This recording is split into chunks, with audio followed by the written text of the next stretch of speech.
it loses its value, really. So let's just say here, in mind, you want to see it like mind. There's different densities of mind.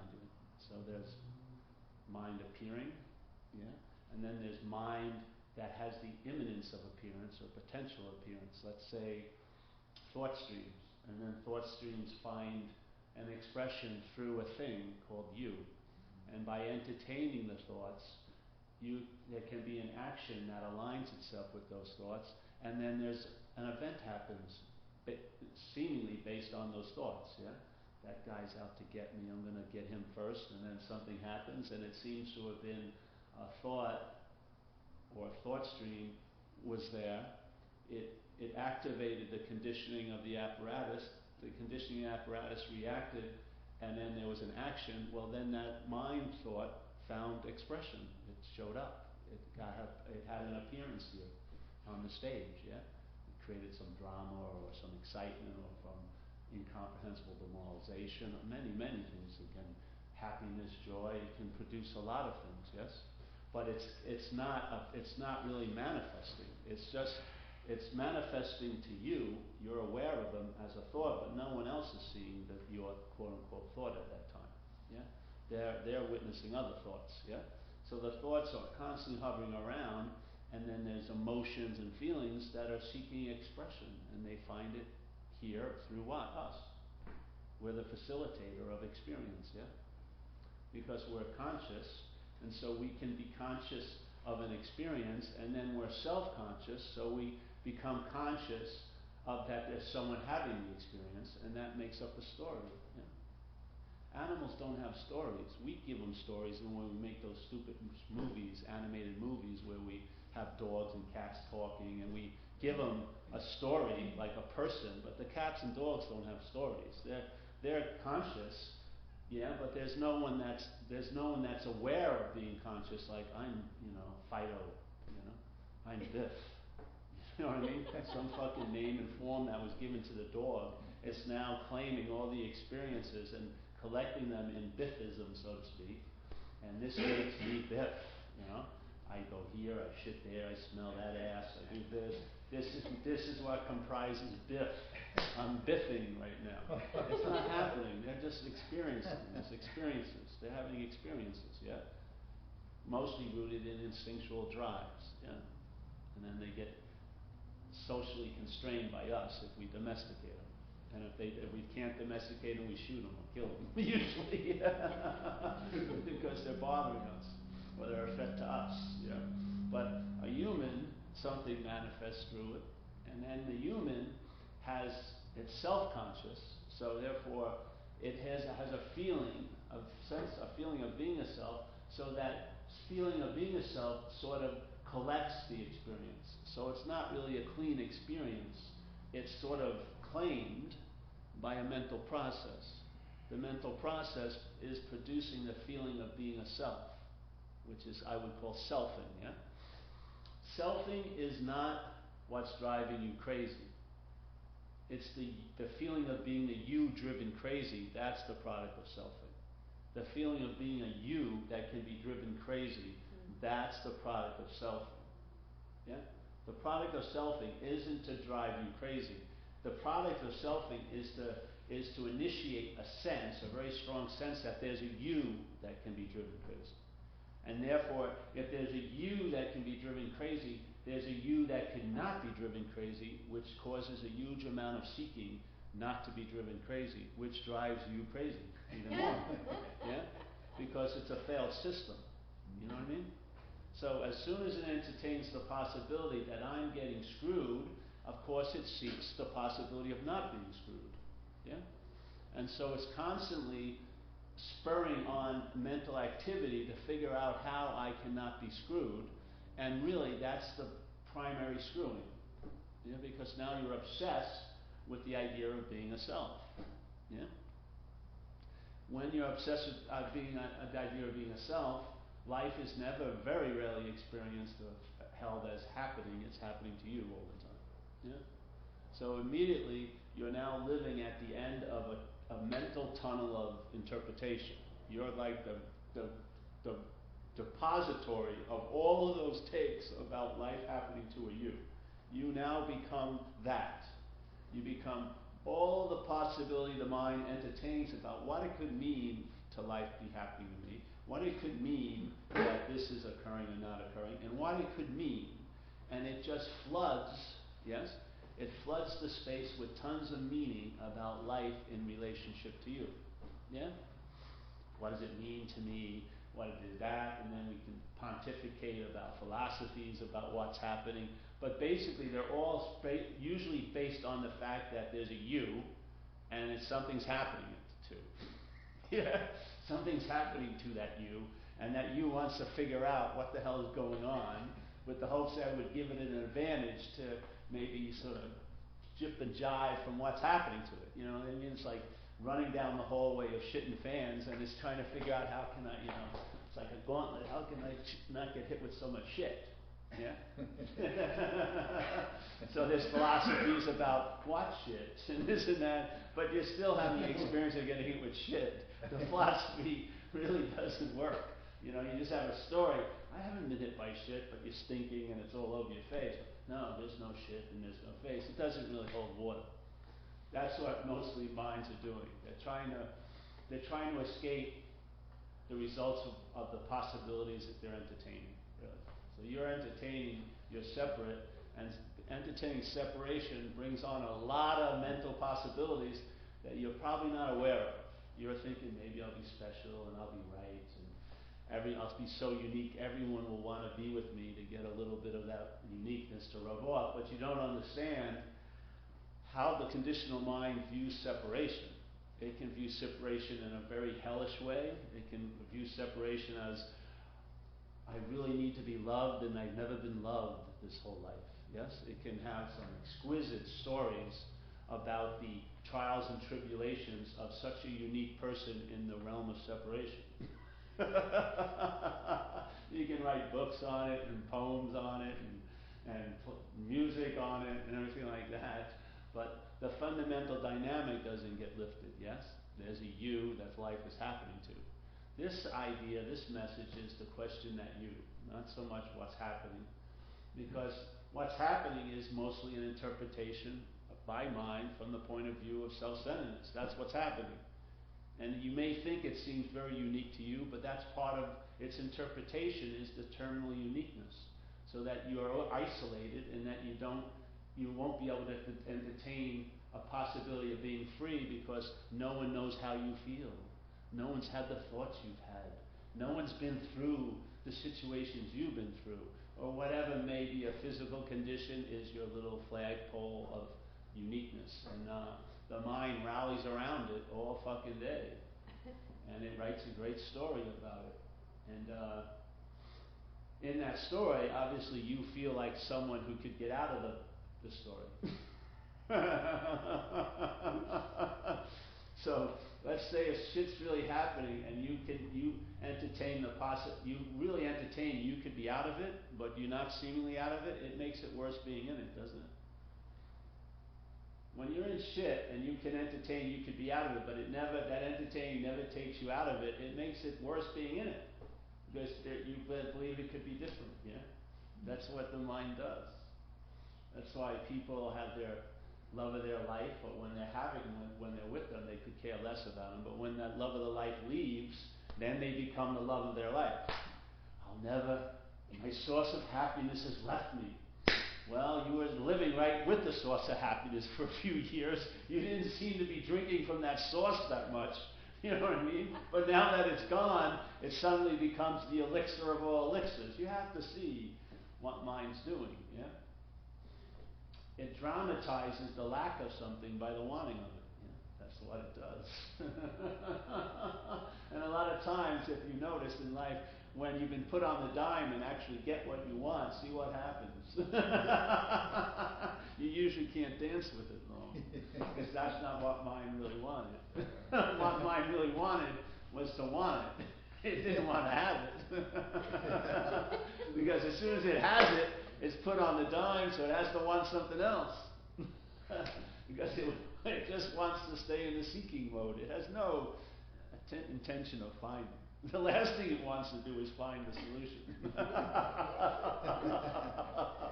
Because that's a whole other ballgame. Something may have to be dropped if you find a solution. Your tenacious belief in seeking for the solution. Yeah? Because you have a mythical idea of the solution, and it's probably not going to be like you think. And to the head, it's very disappointing, because maybe no one's going to recognize how special you are now that you're awake or whatever, or how unique you are. They could probably care less about you. Just like you thought they were caring less about you because you weren't awake, they'll still care less about you when you are awake.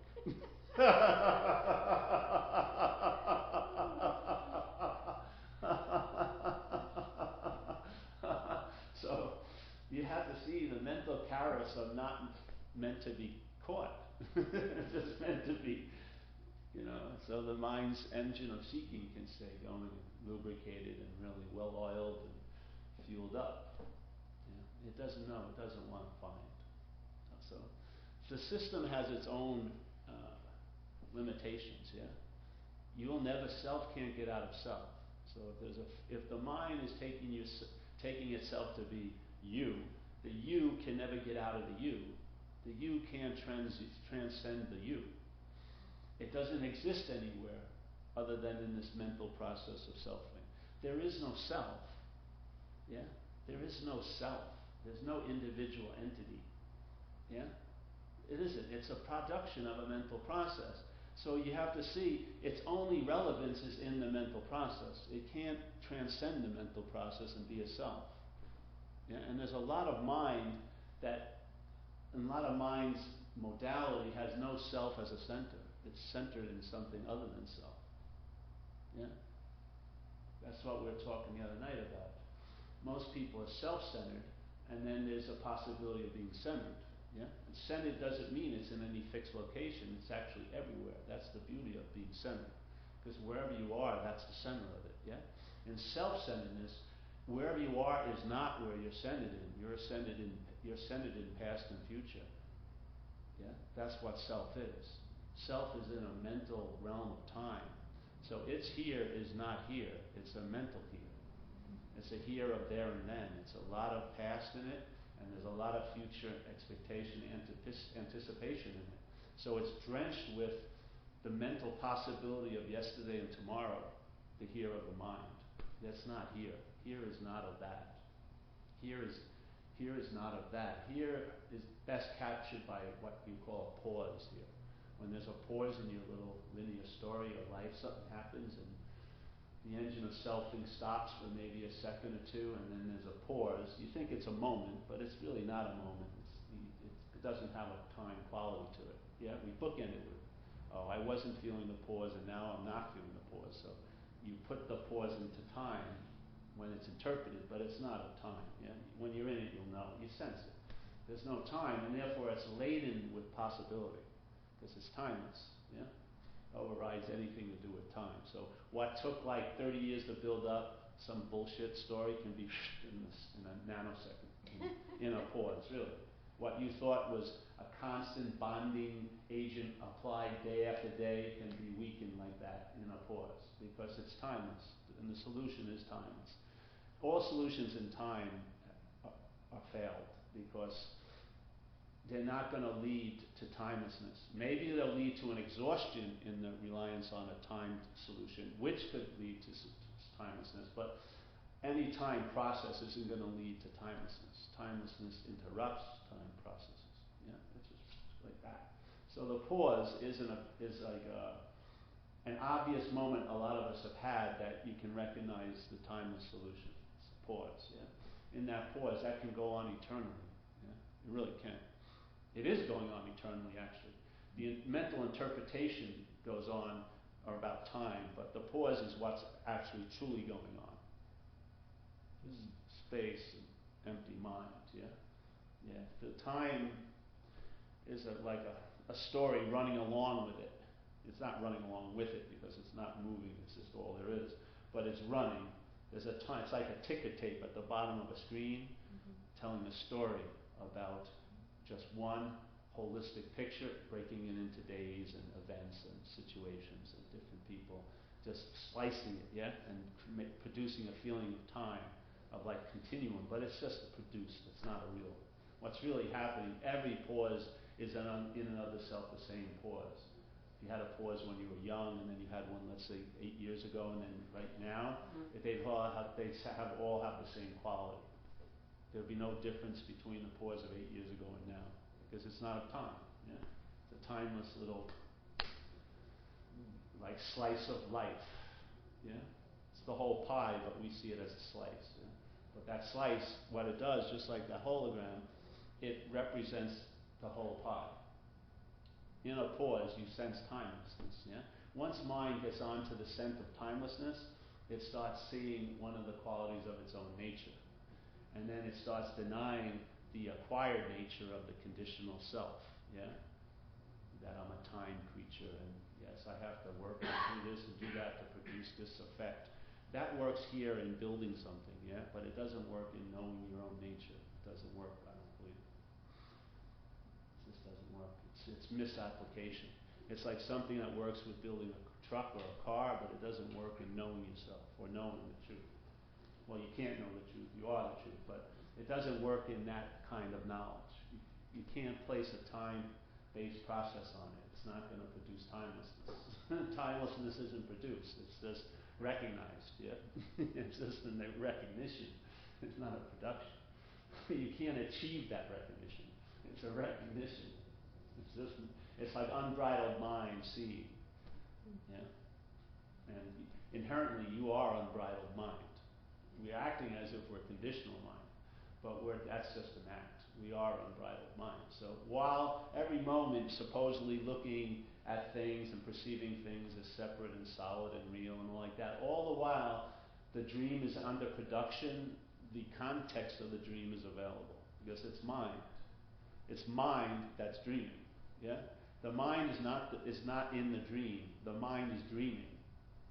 One aspect of mind is dreaming. There's a lot of aspects of mind that aren't dreaming. Yeah? And you can access it because you are mind. Yeah? So once you access it, it starts liberating this appearance from the bondage of self. Yeah? That's what it does. You get relieved from the bondage to self. You don't get relieved from self because there isn't any self. You get relieved from the bondage to self. See? It's not self that's causing the trouble. It's what you are being bonded to it and forgetting what it is and taking itself to be the qualities of what it takes to be a self. Yeah? That's the bonding. The bonding is self isn't got any juice. It's what bonds to self has the juice. Yeah? And when this takes itself to be a self, it enlivens the story of being a self. I mean, it gets real. Yeah? I mean, doesn't it? It gets real. You get to really feel this is an authentic feeling of sadness. This is incomprehensible demoralizations, a very powerful experience here. Pitiful, incomprehensible demoralization. For one who has been under it, it is incredibly juicy, isn't it?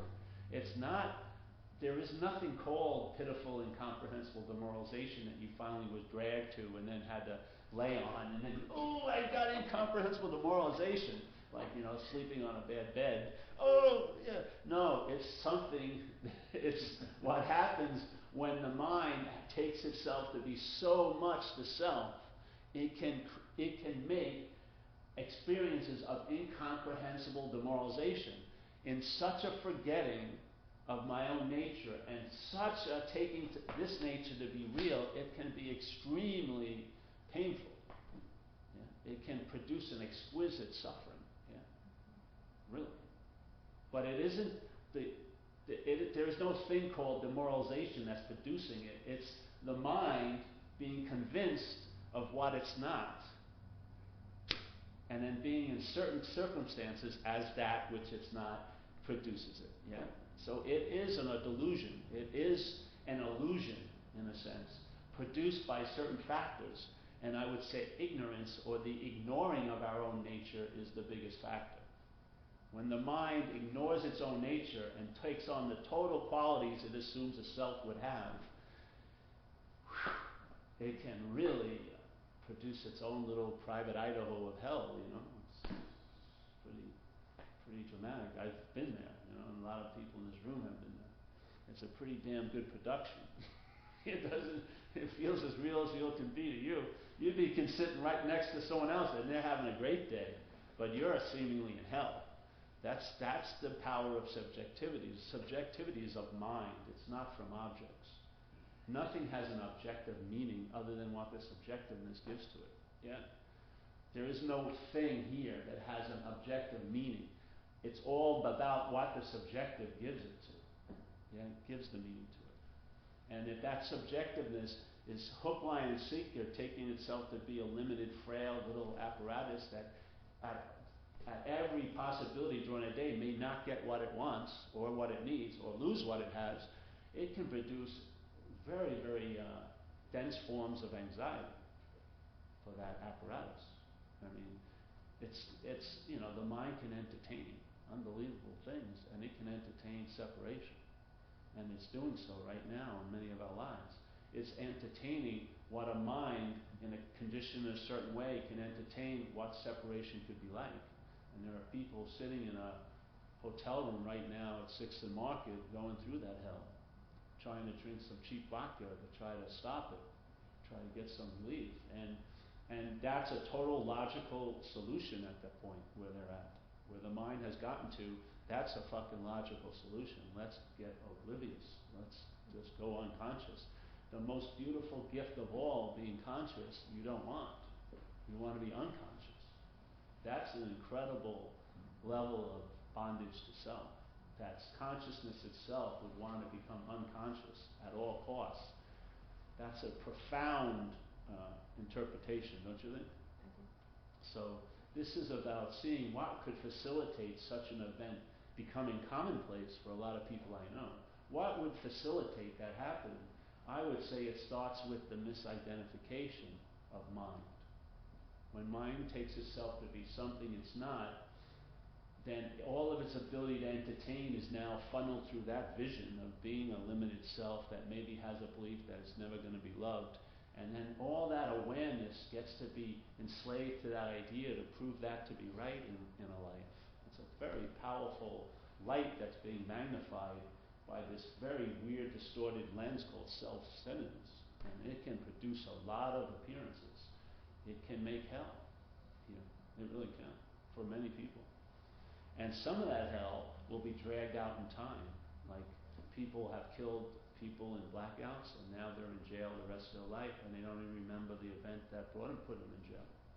They shot someone totally unconscious, totally loaded, and when they woke up, the rest of their life has been defined as an action figure, has been defined by that one event, and they don't have any memory of that event.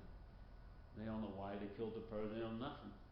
And yet, every day now, they're living in time, doing time in this place of appearance, and that can be a damn good hell. It can also be, they could find liberation through that in a sense, but a lot of people, I'm sure, they're really super pissed that they're in jail, and they have no reason why. They don't know why they're in jail. Yeah? This is some of the possibilities that a mind in separation can get up to, really, and it can entertain incredibly intricate downfalls for oneself.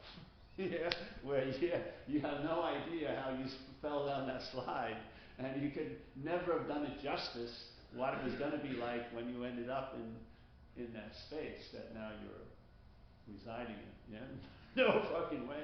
That's what happens. People, it gets unbearable today, and then they give into that, and they get a little relief, and then it finds expression of a real long, drawn out unbearability. And this is what can happen here. But if I'm not that, which is what lays all the other possibilities of hell to me, is the idea of being a self who could be in hell. If I'm not that self that could be in hell, that isn't hell anymore. That's the way it works. So there is freedom. Because inherently nothing actually is happening as it seems to be happening, and it's definitely not happening to you. It's happening, but it's not happening to you. And that's your out, really. The out is, there was never an indoor. You never walked into anything. You never were the person that's there. And therefore, there's no need to get out, and that's being out. If there's a need to get out, that's being in. Really, that's how it works. But if there is no me in there, then that's, I don't need to get out, that's being out. Really, my being out here is being here. When I was trying to get out of here, that was me being in here. Now I don't try to get out of here, and that's me being out of here. It's fucking crazy. It looks like I'm here, but I'm not here. Before, it looked like I wasn't here, and I was totally here. Everyone, you're totally spaced out. Yeah, that's what I wanted, but I'm still here. As the more spaced out I get, I'm still here even more. But now I'm here, and I'm really out. So they say, oh, you're really present now. Yeah, I'm totally out of here. You're spacing me out more. Yeah, that's it. When you're present, that's being out of here. Seriously. That's the feeling of it. I'm telling you. I'm giving you my secret. Because I still want to be out of here. But I just found a better way.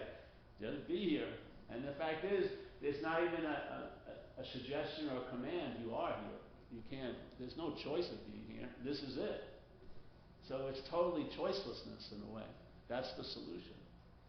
Once choice enters in, then what happens is it's an either or possibility. So what's holistic and just the way it is now becomes it could be and could not be. And then the mind just keeps opening that envelope geometrically, and the dualism just expands into thousands of things. But basically, if you folded all the cards, like if you have a big map, you fold it, it always usually goes into one nice little thing. It has tons of little things that open up, but if you brought it back, it's just one little thing. Yeah, it all folds into one thing called a map. But when it opens up, and then you got the whole life story. Yes, I could have gone there, but I ended up here. Oh, I should have done this, but I did that. And then all these different, I should have been in Idaho, but I'm in fucking Washington. What happened? I wanted to be there. And then it's a and then you're here, and that's that. And therefore you're not, really. When you're totally here, you're not here. Yeah? When you're totally here, you're not here. That's the news. If there's one little aspect of mind in selfing that doesn't want to be here, you're here as much as you could possibly be. Everything seems really real. When you're totally here, it shows its true nature. It's unreal. But if you try to make it unreal, you give it the quality of being real. And that's what mind's constantly doing, isn't it? It's trying to make things unreal here. I don't want this to be the way it is. But it is the way it is. Yeah. Why not start there? Instead of, most people start at, oh, I don't want to feel this feeling. They don't acknowledge that the feeling was felt. They don't acknowledge the conscious contact. They acknowledge the interpretation of possibility after the contact. I didn't have to feel this feeling, which is total bullshit. You did feel the feeling. You didn't. There was the feeling of the feeling. That's already happened. You have no say in the matter. But the mind immediately wants to rise up. I didn't want to feel that. like the feeling was imposed on it. No, that's just a narration of conscious contact, which causes us, if we're listening to it, to be unconscious. That's what it does. You slowly give up life, and then you live a narration. You live for the voice in your head. You people call me up and they keep telling me they're really worried about how other people are thinking about them. They're only your thoughts. You're putting your thoughts in their head and then wondering if they're thinking of the way I'm thinking about me. That's really flipping me out. They're not, I'm telling you. They're not thinking about you much at all. But they're feeling so self-conscious because they're worried that they're thinking about how other people view them as an object. It's freaking insanity. Jesus Christ. You don't see it? How way out that is? That you're sitting here and you're not even here. You're in someone's head, assuming you have this great clairvoyance that they have the exact thoughts you have about yourself that causes you to feel the initial discomfort. And now you're projecting it on them and then get mad at them for putting it on you when you're the one who's putting it on you all day. The you that you're not. You're not worried about how they think about you. You're worried about how you think about you. You just think they're mirroring it, yeah? If I could just get rid of them, I'd be fine. No, you wouldn't. You won't be fine. It's agitation. Selfing is total agitation of mind. You have to see it. It's like it's building its platform on a very shaky foundation. It's like Jesus said, sand. Don't build your house on sand. So here's your here's the sand of identity. You're taking yourself to be self, which is an unreliable system. So it's unreliable. In other words, there's no balance. You cannot find balance while you're relying on self.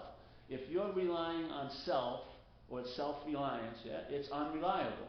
So there you go. So you're building and you think it's very precious what you're building. It's called your life, It has a lot of special meaning. And yet, it's constantly shaking, And every time you look out the window, you don't know if the window's going to be like this or this, and you're judging everything from a very skewed point of view, just proclaiming, I know how I am. I know how it is. You have no fucking idea. You're like, you're in a room of darkness speculating about where the door is, where the chairs are, who's in the room. You have no clue. Yet you know the whole time. I know. You ever work with anybody and you're suggesting something? I know. No, you don't fucking know. If you knew, you wouldn't be talking to me right now. You'd be living it, Oh, I know that. No, you don't know it. This I know is the precursor for no information getting in. The I know. It's like this. It's like if we're sitting in this room and it was night and they turned off the lights, problems would ensue, wouldn't it? If you weren't familiar with the room, you wouldn't know where the door was. You hit things while you're trying to walk out. You bump into people, knock over coffee. Maybe you can't find the bathroom. You got to take a piss. You go in your pants or something, and then you have to cover that up by putting a sweater over it or whatever. You don't want anyone to see, but it's dark anyway. They can't see the stain. And all this happening. So people are here very, like entrepreneurs selling you maps where the bathroom is. I know where the bathroom. I saw it once. If you go left here, $5, please. You have $5, and I have a key. You may need the key, and this is where and then it's on and on and on.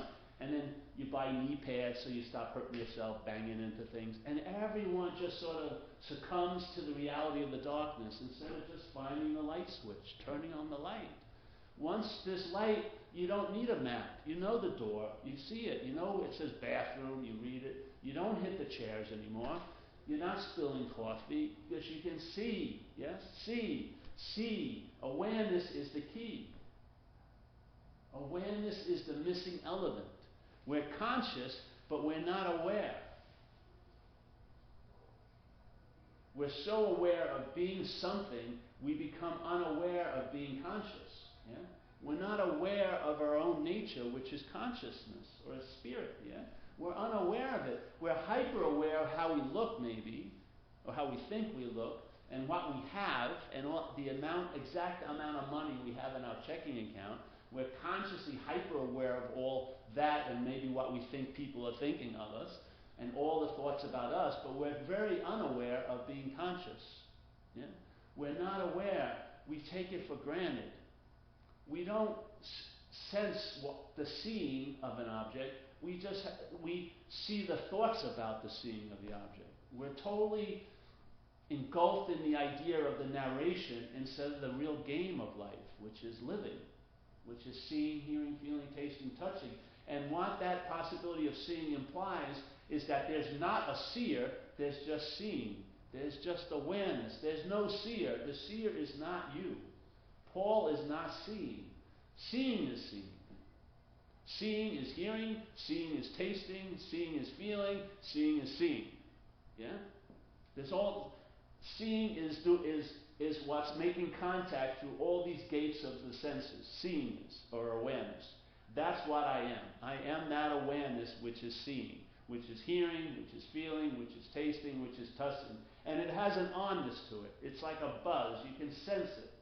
You have the ability to sense, to intimate it. And in that intimation of it, what seems not to be so becomes presence.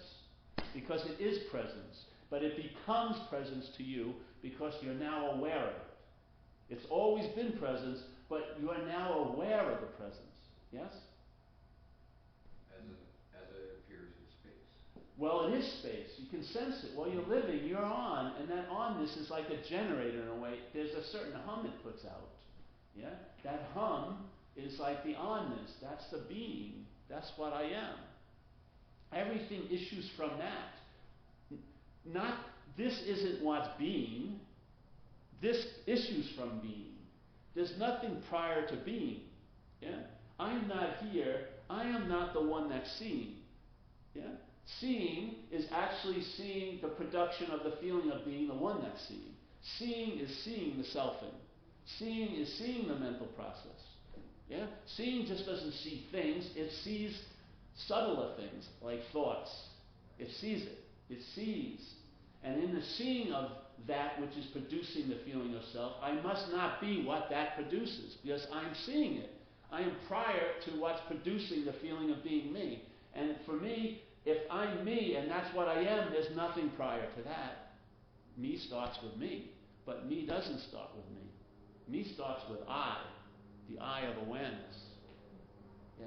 There's just, the mental process is just, instead of just staying in humble recognition of that, it's claimed it as an activity it does. I'm the one that's seeing it. It claims life. It doesn't bow down and take a humble position towards life as seeing life as all it is. It claims it. It mentally jumps on the back of life and starts riding it as if it's doing it. Yeah? As if it has control over life. And it makes a big story about, yes, I did this and I didn't do that and I pulled up here, when in fact that's not what happens. Yeah?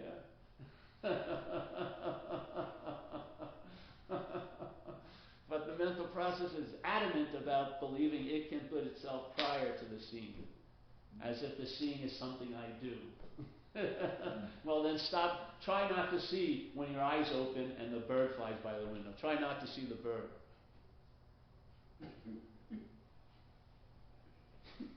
If your eyes are open, I don't give a damn where you're looking. You're going to see it, what's in that field of looking. I didn't want to see that, but you saw it. Yeah? Because the seeing is much faster than the claiming of it. Yeah? The seeing happens, then the mind claims it. And then has opinions about what it saw. Like, I shouldn't have seen that. Which to me is playing God. That's what it does. It plays God. And the whole premise of the book, really, in recovery, is to quit playing God. I mean, to me, it's the unspoken step. The biggest one of all, really. Really. You can't do the third step, or actually you can't entertain the third step to its fullest unless playing God is seen through. You can't, because you'll play God with the third step. You'll be the one who surrenders to a God of your own understanding, which will be the self's understanding. And it'll be a weaker God. It will, to you, always. You'll never, this selfing is like the Old Testament God. It doesn't brook any other God placed before it. It's playing God. It plays God with God. Who tells you how you're doing with knowing God? This does. It's playing God with God. Yeah? That's what it does. And it plays God, and the basic extent is claiming. That's where it starts. It just claims God. It claims being, if you want to use the word God. It claims the expression of being as something it's doing. I mean, you can't be more arrogant than that. Yeah? And from that position, it can only go downhill, because it doesn't have the ability or the equipment to actually play God. It just can't. It's way too much. It's too much light being put under a magnification, because while you're magnifying everything, you don't realize you're getting magnified, the you. Yeah? Every contact you have during the day is really reflecting the you that was in contact. It's claiming conscious contact to reinforce its identity. It's playing God all day. Yeah? And if you try to quit playing God, that's also playing God. Yeah? So self can't get out of self. So you can't use its logic, because it's like a thumb twister. It's like a Chinese thumb torture. If you try to logically get out of this, you never get out of it. You have to see, maybe I'm not that centered called self. If I'm not that, that's being out of the system. So like Einstein said, you can't find a solution from the system that produced the problem, paraphrasing it, yeah? You can't seek help from the system that produced the need for help. You have to go to somewhere, to another source. And you can't go there as a self, you see. The system is mobile. Self-centeredness is mobile because its root is identification as. So wherever you're living and you're taking yourself to be the you that's living, that's selfing. That's self-centeredness. So the self-center isn't in any place, it goes where you go. Yeah? Wherever you are taking yourself to be Paul, that's self-centeredness. And that in that place, self can't get out of self. Yeah? So self can never transcend self. So when you entertain that way, there's an exhaustion in that trying, and then that's getting out of it. You realize you were never in it. See, that's the way to get out of it. Is the problem is truly imaginary. It truly is. And if it is an imaginary problem, what more do you do after recognizing that? Nothing. You just recognize it and the mind shifts. Yeah? Maybe it'll shift back and forth for a while, but if you keep repeating the message, I believe, repetition is helpful here, it will click and stay in that new recalibration. And then instead of having a sense of irritability, restlessness, either very low or high degree, as the running engine of your life, called seeking, that will flip over to like a basic ease and comfort during your life, which is rest. So one life is centered and one is self-centered. Self-centered is an agitated life, and centered can be a restful life, though agitated. Yeah? There's still rest in the agitation. In self-centeredness, there's agitation, and there's agitation even when there's peace outside. The mind never finds rest because it's always afraid it won't stay the way it is. So if it has a really good situation, it doubts that it can stay that way. So it's always agitated. Mind is always agitated in self. There's no rest there. We find rest by shooting drugs and things like that. We try to get out of it. But there's no rest. But in centeredness, there's a rest. And then even when it's agitated outside, it usually doesn't comply with the inside. There's still a rest. Yeah? So this starts outshining the circumstances and situations in one's life, and you travel lighter. That's what you do. I mean, I don't have any big plans at all. All I know is that every day, whatever the geography of my day is, I travel lighter over it than I used to. And it's been going on for a long time now, so I have a great, I've been convinced of what I fell upon, what I entertained is so because of its fruits. You can just tell that it works. You know what I mean? And it's always available at all times. And there's no requirement necessary from its side. Not at all. You play God. It doesn't. It is God. It doesn't have to play God. It is what it is. I am that I am. It doesn't have to act like that I am. It is that I am. This isn't that I am, so it acts like it all day. I am, yes. I am very special and important in the center of this universe. So it plays it all day, but it can't be it. It just can't. It sucks. So this is about that. And that's why I like sharing. It keeps me amused all the time. So I think that's over, bro. We're going to end anyway. So, yes. Any questions? No. Yes? No? No. I do. You have a question? All right, Jeff. This is your one of the month. You only have it's only a couple weeks left, so use it wisely. So as the awareness of the consciousness appears in space, it's timeless. That's our true nature. Yeah. Thank you. Yes. What you're intimating may be possibly you, yeah? That's the good news.